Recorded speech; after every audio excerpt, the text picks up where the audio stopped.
जब हम blood test के बारे में सोचते हैं तो दिमाग में क्या आता है? नंबर्स की एक लिस्ट है ना। पर क्या हो अगर मैं कहूं कि खून की हर बूंद में एक कहानी छिपी होती है, एक ऐसी कहानी जो सिर्फ नंबरों से कहीं ज्यादा है। तो चलिए आज इसी कहानी को समझने की कोशिश करते हैं। आमतौर पर होता क्या है, ब्लड रिपोर्ट में हमें हीमोग्लोबिन, प्लेटलेट काउंट और ऐसी ही चीजों के बस कुछ आंकड़े मिल जाते हैं। ये जरूरी हैं, इसमें कोई शक नहीं, लेकिन ये पूरी तस्वीर का बस एक छोटा सा हिस्सा है। तो असली सवाल ये है, इन नंबर्स का मतलब क्या है? ये हमें मरीज के शरीर के अंदर असल में क्या चल रहा है, उसके बारे में क्या बताते हैं? यहीं से हमारी जासूसी शुरू होती है। तो चलिए इसमें थोड़ा और गहरे उतरते हैं। हमारा मेन जासूसी टूल है पेरिफेरल स्मीयर। ये एक ऐसी टेक्निक है जिसमें पैथोलॉजिस्ट असल में माइक्रोस्कोप के नीचे खून की एक बूंद को देखते हैं। वो सिर्फ गिनती नहीं कर रहे होते, वो सुराग ढूंढ रहे होते हैं।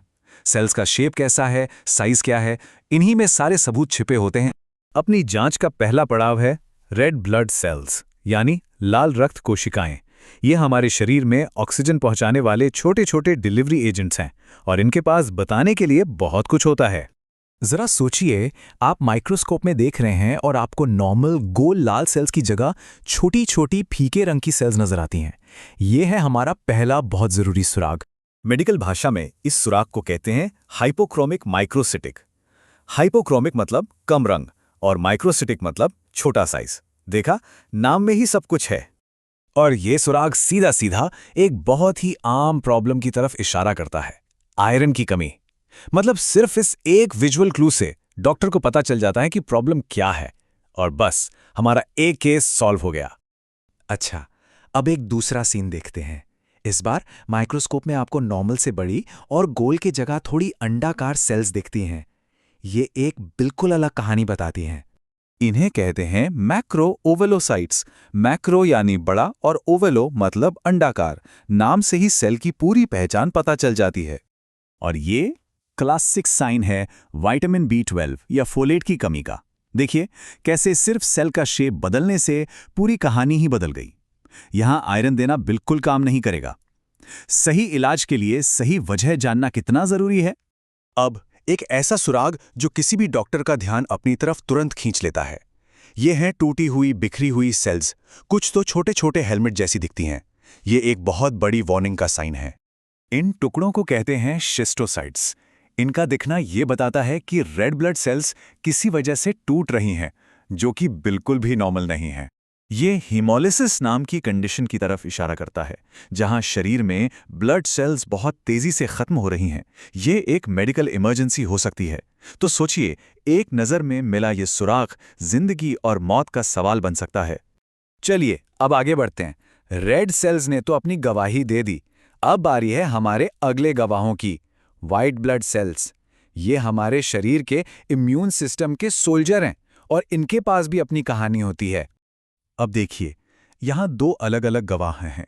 एक तरफ हैं हाइपर सेगमेंटेड न्यूट्रोफिल्स।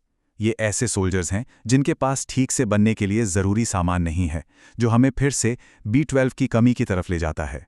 और दूसरी तरफ हैं एटिपिकल लिम्फोसाइट्स। ये बड़े एक्टिव सोल्जर्स हैं जो किसी वायरल अटैक जैसे डेंगू या किसी और इन्फेक्शन से लड़ रहे हैं। और अब आते हैं हमारी कहानी के आखिरी और सबसे दिलचस्प हिस्से पर, प्लेटलेट्स। ये खून का थक्का जमाने वाली छोटी छोटी सेल्स हैं, लेकिन इनकी कहानी में अक्सर कुछ मज़ेदार मोड़ आते हैं। कभी कभी स्मीयर में हमें नॉर्मल से बहुत बड़े प्लेटलेट्स दिखते हैं। इन्हें कहते हैं जायंट प्लेटलेट्स। ये सुनकर शायद लगे कि कुछ गड़बड़ है, पर असल में ये एक अच्छी खबर हो सकती है। ये बड़े इसलिए हैं क्योंकि ये नए और जवान प्लेटलेट्स हैं जिन्हें शरीर किसी बीमारी जैसे डेंगू से रिकवर होने के लिए तेजी से बना रहा है। ये एक रिकवरी का साइन है। लेकिन यहीं पर एक ट्विस्ट है। मान लीजिए मशीन की रिपोर्ट कहती है कि प्लेटलेट काउंट बहुत कम है, जो खतरनाक हो सकता है। तो क्या हमें हमेशा मशीन पर भरोसा कर लेना चाहिए? जवाब है हमेशा नहीं, क्योंकि कभी कभी सबूत हमें गुमराह कर सकते हैं और मशीन की गिनती कहानी का सिर्फ एक हिस्सा होती है। पैसा होता है प्लेटलेट क्लंपिंग की वजह से। होता क्या है कि कभी कभी टेस्ट ट्यूब में प्लेटलेट्स एक दूसरे से चिपककर गुच्छे बना लेते हैं। अब ऑटोमेटेड मशीन इन गुच्छों को गिन नहीं पाती और एक बहुत कम रीडिंग दे देती है। लेकिन जब कोई इंसान स्मीयर को देखता है तो उसे ये गुच्छे दिख जाते हैं और वो समझ जाता है कि असल में प्लेटलेट्स की संख्या ठीक ठाक है। ये दिखाता है कि कैसे एक इंसान की नज़र मशीन की गलती को पकड़ सकती है। तो इन सारे सुरागों, गवाहों और पहेलियों के बाद हम किस नतीजे पर पहुंचते हैं? ये पेरिफेरल स्मीयर इतना जरूरी क्यों है आखिर? बात बहुत सीधी है। देखने में एक जबरदस्त ताकत है। नंबर्स हमें बताते हैं कि क्या हो रहा है, कि प्लेटलेट्स कम हैं, लेकिन स्मीयर हमें बताता है कि क्यों, क्योंकि वो आपस में चिपक गए हैं।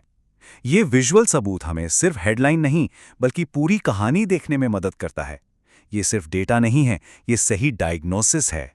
और ये हमें एक बड़े सवाल पर लाके छोड़ देता है। अगर खून की एक छोटी सी बूंद में इतनी सारी कहानियां छिपी हो सकती हैं, तो हमारे आसपास और कितने रहस्य हैं जो बस थोड़ा और ध्यान से देखे जाने का इंतजार कर रहे हैं।